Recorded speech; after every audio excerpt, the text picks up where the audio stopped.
तो गाइस कैसे हैं आप सब लोग। मिस बैंडिट के एपिसोड 02 के साथ हाजिर हूं। तो लास्ट एपिसोड के एंड पे हमने देखा था हमारा यंग मास्टर जो होता है वो सामने की तरफ एक कैरो फेंकता है और उसके इस बात क्योंकि उसे लगा था कि वहां पर उसे कोई रोशनी दिखाई दिया है। फिर वो टाइजियान से कहता है कि जाओ जाकर चेक करके आओ। तो टाइजियान वहां पर सामने की तरफ जाता है ताकि वहां पर झाड़ियों में चेक करके आए कि वहां पर क्या है। इसी टाइजियान उसकी तरफ आके बढ़ रहा होता है। इसी के साथ ही दूसरी तरफ से जुई गैंग ने वहां पर अपने लोगों को सेट किया होता है। ब्रदर जुई गैंग जो जुड़वा भाइयों में से एक है, का नाम जुई गैंग, एक का नाम जुई नैन है। तो जुई गैंग अपने लोगों से कहता है जल्दी से रेडी हो जाओ और वो सभी लोग अपने तीरों के ऊपर स्मोक लगाकर उसकी तरफ अटैक करते हैं। तो वो लोग उसके ऊपर तीर चलाते हैं तो वो तीर उसके साइड के ऊपर जाकर गिरता है क्योंकि वो उसे मारना नहीं चाहते। उसके अंदर से धुआं निकलता है जिसकी वजह से टाइजियान वहीं पर घोड़े के ऊपर से नीचे गिर जाता है। धुएं की वजह से वहीं पर बेहोश हो जाता है। उसके बेहोश होने के बाद यंग मास्टर काफी ज्यादा परेशान होता है और कहता है कि टाइजियान का क्या हुआ। उसके चीखने की आवाज आई, जबकि दूसरी तरफ से यंग मिस कहती है उसको स्टार्ट करो और जाओ उस लड़के को उठाकर मेरे पास लेकर आओ जिसके तुमने अभी अभी यहाँ पर बेहोश किया। हम उसे यूज कर सकते हैं, हम लोग उसको यहाँ पर बंदी बनाएंगे। दूसरी तरफ से सप्लाई टीम के जो गार्ड्स होते हैं वो सभी लोग रेडी हो जाते हैं क्योंकि उन्हें पता चलता है कि उनके ऊपर अटैक हुआ है।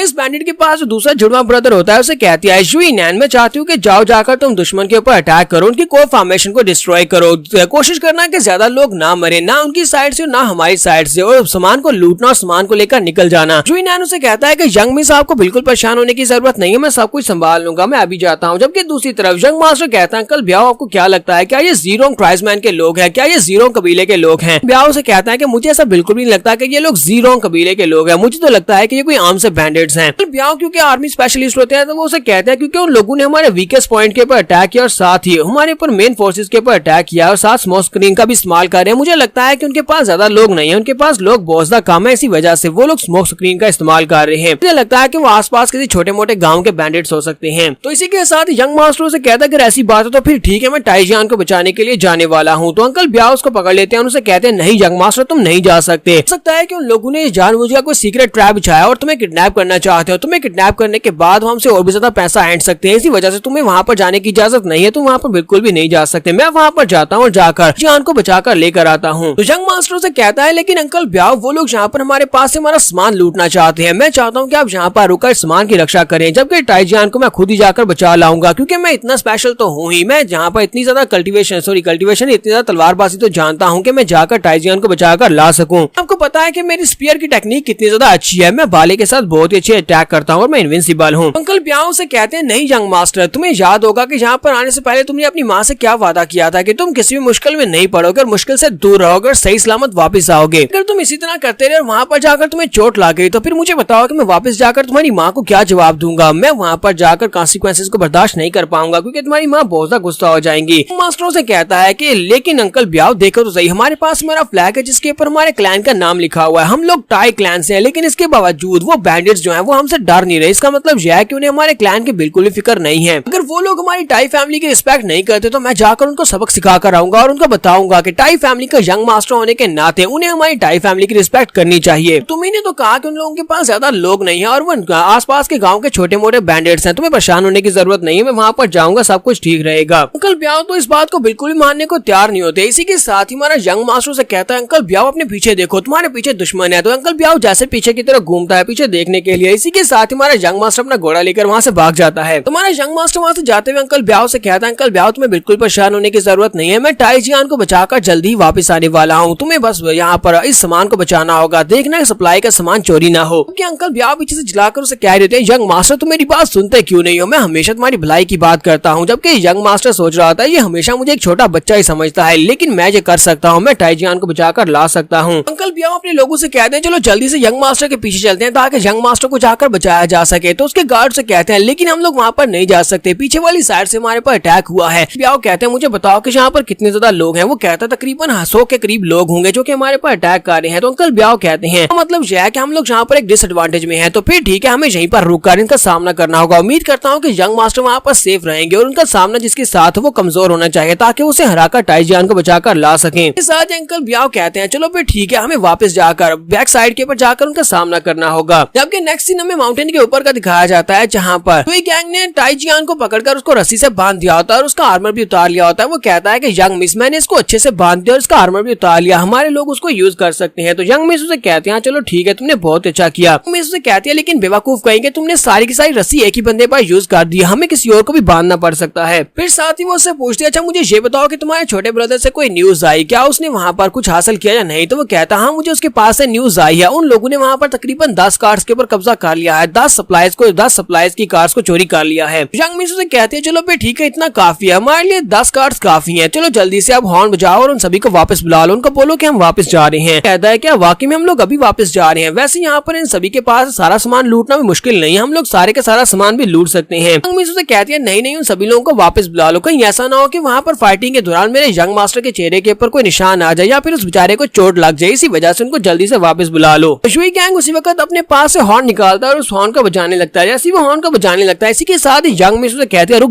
जाओ, इसको मत बजाना। वो उसे कहता है अब क्या हुआ मैम, अब क्या हो गया। यंग मिस सामने की तरफ देखती है क्योंकि हमारा यंग मास्टर जो होता है वो सामने की तरफ ही भागता हुआ आ रहा था, इसी माउंटेन की तरफ ही। वो उसे देखकर सोच रही होती है ये हैंडसम लड़का मेरी तरफ क्यों आ रहा है, लगता है कि ये प्रिंस चार्मिंग मुझे मिलने के लिए आ रहा है, जरा देखो तो सही ये घोड़े के ऊपर बैठा कितना ज्यादा हैंडसम लग रहा है। तो यंग मिस अपने जुई गैंग से कहती है जुई गैंग जब तक मैं तुम्हें कोई कमांड ना दूं तब तक ना तो हाँ बजाना और ना ही यहाँ पर हमारी फाइट के बीच में आना, क्योंकि मैं जाकर यंग मास्टर को कन्फ्रंट करने वाली हूँ, मैं इससे फाइट करूंगी, तुम्हें बीच में आने की इजाजत नहीं है। तो जुई गैंग से कहता है जी ठीक है यंग मिस, मैं आपके बीच बिल्कुल भी नहीं आने वाला हूँ, आपको जो करना आप कर सकती है। यंग मिस उसी वक्त साइड के ऊपर एक पत्थर के ऊपर छुप जाती है, जबकि हमारा यंग मास्टर जो होता है वो भागता हुआ आगे की तरफ बढ़ रहा होता है। उसे माउंटेन के ऊपर दिखाई पड़ता है, वहाँ पर जुई गैंग खड़ा होता है और घोड़े के ऊपर जो रस्सियों में बंधा होता है वो टाइजियान होता है। तो वो कहता है ये तो यहाँ पर सिर्फ 2 ही लोग हैं, मैं अपने टाइजियान को बचा सकता हूँ। तो जैसे ही वो वहाँ पर पहुंचता है और उसे कहता है कि मेरे टाइजियान को छोड़ दो वरना मैं तुम्हें मार डालूंगा। इसके साथ ही हमारी यंग मिस उसके सामने आकर खड़ी हो जाती है। जैसे यंग मिस उसके सामने आकर खड़ी होती है उसका घोड़ा वहीं पर ब्रेक लगाता है। उसका घोड़ा क्योंकि ब्रेक लगाता है तो उसी के साथ ही हमारा यंग मिस अपने घोड़े के ऊपर से उछलता है और उड़ता हुआ सीधा यंग मिस की तरफ आगे बढ़ता है। अरे यंग मिस उसके सामने पोज मारना चाहती थी लेकिन जरा यंग मास्टर जो है वो उड़ता हुआ सीधा जाकर उसके ऊपर गिरता है। जैसे ही वो उसके ऊपर आकर गिरता है तो वो दोनों एक दूसरे के साथ टकराते हैं और दोनों के टकराने के साथ ही दोनों के मुंह एक दूसरे के साथ जुड़ जाते हैं और दोनों की किस हो जाती है। यंग मास्टर हमारा एक बहुत ही अच्छा नरम दिल इंसान होता है, वो शर्मा रहा आता है, पीछे हटने के बाद से कहता है मिस प्लीज मुझे माफ कर देना, मेरा घोड़ा अचानक से स्लिप हो गया जिसकी वजह से मैं तुम्हारे पर गिर गया, मेरा मतलब नहीं था तुम्हें किस करने का। यंग मिस क्योंकि नीचे गिरी होती है तो इसी के साथ ही वो अपने हाथ की तरफ देखता है तो उसका हाथ उसके गोल गोल बड़े बड़े के ऊपर पड़ा होता है। इस बात से यंग मास्टर बेचारा और भी ज्यादा शर्मिंदा हो जाता है, वो जल्दी से जंप करते पीछे की तरफ हटता है और भी ज्यादा माफिया मांगना शुरू कर देता है और उसे कहता है प्लीज मुझे माफ कर देना, प्लीज मुझे माफ कर देना, ये भी एक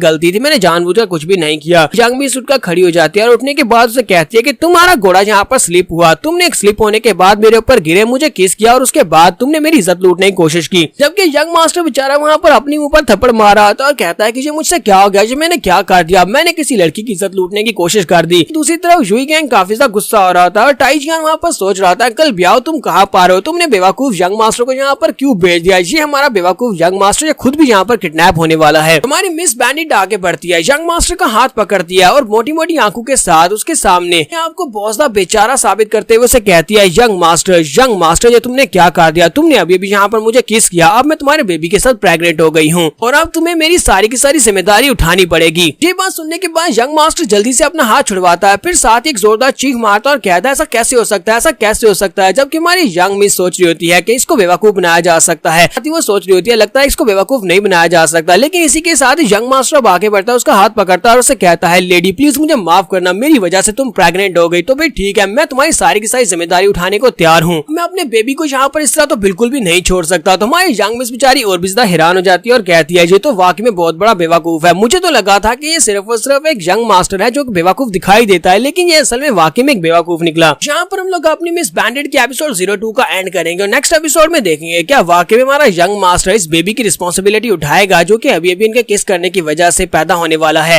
एपिसोड की एक्सप्लेनेशन अच्छी लगी हो तो कमेंट करके जरूर बताइएगा, चैनल को सब्सक्राइब कर दे, वीडियो को लाइक और शेयर कर दे। शुक्रिया।